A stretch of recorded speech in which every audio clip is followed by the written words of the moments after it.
Chaput on later today. Things worth dying for, thoughts on a life worth living. I have a 5-page outline. That one may go long. That may become the Good Friday show. Salem takes Good Friday off, so I may have to take the Archbishop long and turn it into a Good Friday show, alerting everyone down the line that that's what I might be doing afterwards. But let's start with the news of the morning. You ought to go get Chaput's book. It's spelled Chaput. Charles Chaput is the Archbishop Emeritus of Philadelphia. Things Worth Dying For. It's an amazing read. It'll be a great conversation. That's later in the program as well. But first, the news on the rundown. The boat is afloat. All right, so they launched a probe, according to the Times of Israel, into the megaship's grounding. I know what happened. They ran into the wall. I mean, really. Who did it? The pilot? I don't know. They ran into the wall. The owner of it owes everyone damages. The colossal container ship, doesn't matter who ran it into the wall. It's their container ship. They caused all the havoc. They're responsible. It's now in the Great Bitter Lake, which is how I've described Dwayne's backyard fountain. He's putting in a new backyard fountain, which is the Great Bitter Lake, because he sits back there. I put in this new screen yesterday. I hope you like my new look. And Dwayne is upset that I finally got it done. I got it done the way I wanted it done, so I can look right at the screen and you can see me. How's that look? Is it looking good? If you're watching on YouTube, I changed it all up yesterday, and it's dynamic. Now, if we can make Skype and Zoom work on it, that will be incredible. We'll see. COVID updates. Wall Street Journal reports as COVID-19 vaccinations ramp up, hesitancy wanes. What a surprise. It works, so people are getting it. Now, a couple of people are out there being vaccine deniers and are telling you not to get vaccinated. Do not listen to them. That's nuts. Go get vaccinated. Go out to dinner. You wear your mask into the restaurant so that people don't get all freaked out. Then you take it off. Then they see that you've got white hair and they realize you're vaccinated. And pretty soon, the country will be completely reopened because we're flooding the zone with vaccine everywhere. Pfizer and Moderna is pumping it out by the millions of doses. I look at the Washington Post every morning. They have on their front page how many people have been vaccinated, and it is 95 million as of this morning. So in a nation of 330 million, we're going to be ahead of this, but you've got to knock it off all over the world as well to stop the variants. The danger is just that a variant develops. So you got to kill it in the cradle, and getting vaccinated kills it in the cradle. Do your part. It's a Christian thing to do, by the way. It is any religious believer's thing to do, if you love your fellow man, is to get vaccinated. People opposing it, I don't know their reasons. Some conspiracy theorists are out there that it changes your DNA. That's nuts. It's not very smart. Just get vaccinated. It's like the polio vaccine. I'm sure there were a few extremists in the days of the polio vaccine who said, don't get polio vaccine. And every polio sufferer I have known in my lifetime wishes that they could have had the polio vaccine. Don't be that person who, on their dying breath, which will be belabored because of COVID, you wish you had gotten the vaccine when it was there. Biden and health officials sound alarm as signs of COVID surge proliferate. I'm not too sure that I see the signs of a proliferation, but they've got to say that. The CDC director warns of impending doom. Look, they politicize this. Nobody believes them. They don't want Trump to get the credit for Operation Warp Speed. They want to get the credit for reopening America. It's all because of Operation Warp Speed and the vaccine. So they've got to say it's bad now so they can be better in a month. Blah, blah, blah. Just get the vaccine, we'll all feel better. Meanwhile, world leaders call for a pandemic treaty.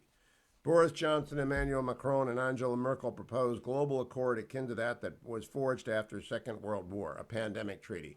Very nice thought, wonderful. The Chinese will lie and they will not go along with it. The Chinese Communist Party are full of communists and they don't care that the rest of the world got sick.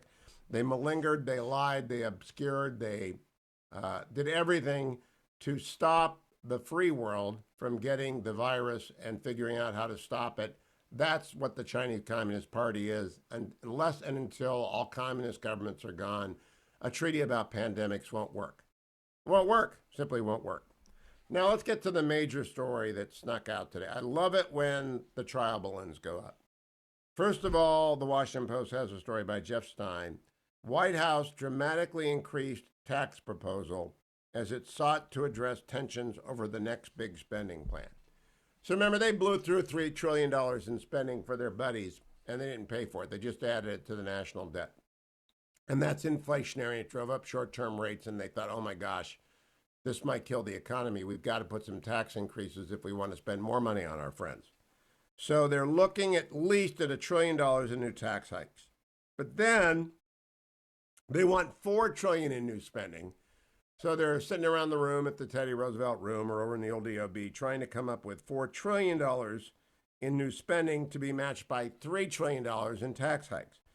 Well, where do you get $3 trillion? You can't get it from high-income earners if you raise their rates to 55%, they're going to the Grand Caymans, right? The people in Silicon Valley, Jeff Bezos, he's not going to pay that. And there isn't enough money in the millionaires or the 10 millionaires. They got to go after the super wealthy and then they got to go after everybody. That's why Pete Buttigieg suggested a mileage tax. You got to come up with $3 trillion in taxes. You got to hit everybody. You got to find a way to get into everybody's pocket. So they're trying to find $3 trillion in tax increases. That, however, the one thing I never thought they'd do, I didn't think they would tax grandmas at death. All right, so the death tax is politically a nightmare. Everybody hates it. Grandma's lived in the same house for 45 years, and if it's in California or New York or Massachusetts or Connecticut or Florida, it may have gone up from the $250,000 that Grandma bought it for in 1974. And the wallpaper is a little bit tacky and the toilet doesn't work, but it sits there within 10 miles of water on a lake or something like that. And it's gone up and it's gone up and it's gone up. And now it's up over $1 million. And the 10 grandkids. So she had 3 or 4 kids. Grandpa died first. That's what usually happens. My grandpa dodged that bullet. The only grandpa I know went longer than Grandma. But Grandma's been living alone in that house and putting around for a long time. It's now worth, let's say, $1.5 million. And she bought it for $250,000. Now, today, when she dies, it's valued at $1.5 million. And the 10 grandkids get $150,000 each. And that's the way it's been forever. It's called stepped up basis. Now, when I took federal tax at Michigan Law School 1,000 years ago, I barely got through the final exam. It was Gallipoli for me. And Doug Kahn, wherever you are, God bless you. I took it pass-fail, and I know you looked at it and said, oh, so another pass-fail third year, I'm going to pass him. Because I honestly don't know anything about high-level tax law. I'm not a tax lawyer, nor did I stay at a Holiday Inn. I just know accountants.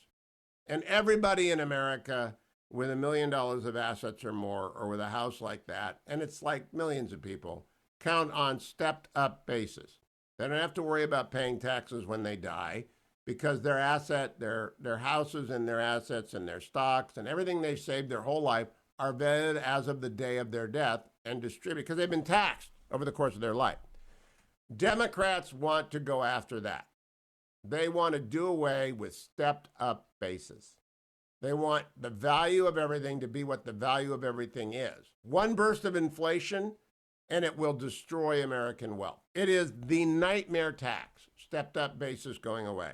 And Democrats are in favor of it. I'm just curious. I'd like to talk to the accountants out there. And maybe the estate lawyers, 1-800-520-1234. If Democrats get rid of stepped up basis and the death tax comes with $1 million of exemption, which is what they're talking about, they will lower that over the years and they will raise the rate on the taxable income. What will that do to all of your clients? What will that do to America? I think the Democrats are self-destructive to go after stepped up basis, to try and tax Grandma at death for what she's actually worth instead of what she paid for it. They don't want the grandkids to get anything. Democrats are going after the grandkids. It's the dumbest political thing I've ever seen. But I'd like to know from accountants. Open up the phone lines, 1-800-520-1234, 1-800-520-1234. What will this mean for America if they do away with stepped up basis at death?